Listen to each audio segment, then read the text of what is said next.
I was standing in my apartment wearing nothing but a robe, when the front door unlocked. I turned around, and a strange man in a trench coat was stepping inside my home. A man I had never seen before. A man holding a key. By the end of this story, I didn't scream. I didn't cry. I made sure karma moved in permanently. Bring your popcorn. Because this wasn't revenge fueled by rage. This was revenge fueled by fear. My roommate, let's call her Loony Lucy, was a lot. She was a slob. The kind of slob where dirty dishes didn't pile up, they evolved. Food disappeared constantly. Clothes went missing and came back stretched, stained, or ruined. She once told me she borrowed my dress because it looked like something I could fit into. She was 30 pounds heavier than me, so I adapted. I stored my food at work or my boyfriend's place. I cleaned only my own areas. And eventually, I installed a lock on my bedroom door.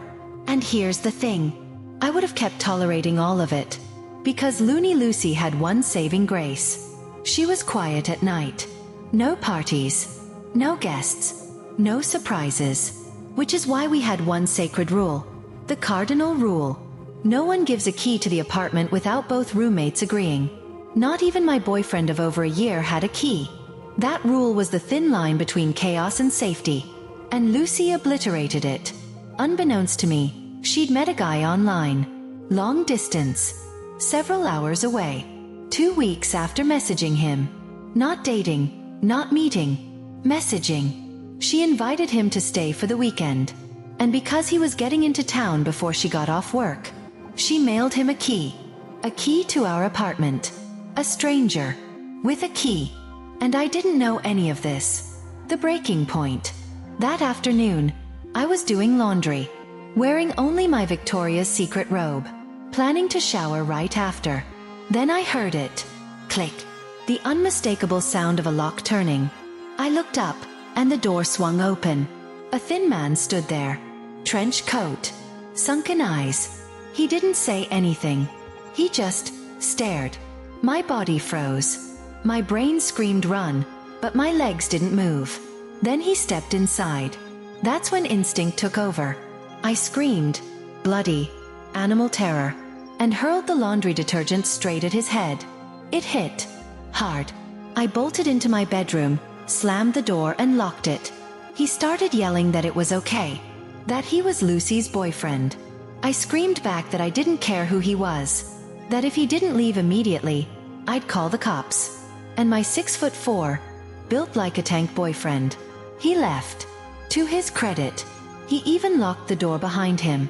Poor creepy looking guy. Betrayal hits. I called Lucy. She confirmed everything. Yes, he was her boyfriend. Yes, she gave him a key. She started gushing about how they met. I hung up mid-sentence. I called my boyfriend. He came over immediately. We packed essentials. Clothes. Documents. And that night, I moved in with him. Fear will fast-track your relationship like nothing else. When we returned a week later to get the rest of my stuff, Lucy didn't apologize. She blamed me. She yelled that I overreacted. That I was lucky her boyfriend didn't press charges. For the mild concussion I gave him. That was the moment something inside me went cold. I don't rage easily. But this deserved consequences. Here's what Lucy forgot. The lease was in my name. Her credit was too bad to qualify anywhere decent. I was the reason she lived there at all. Which meant legally, I could evict her. But eviction was fast. And I wanted perfectly matched karma. So I sublet. I posted a Craigslist ad.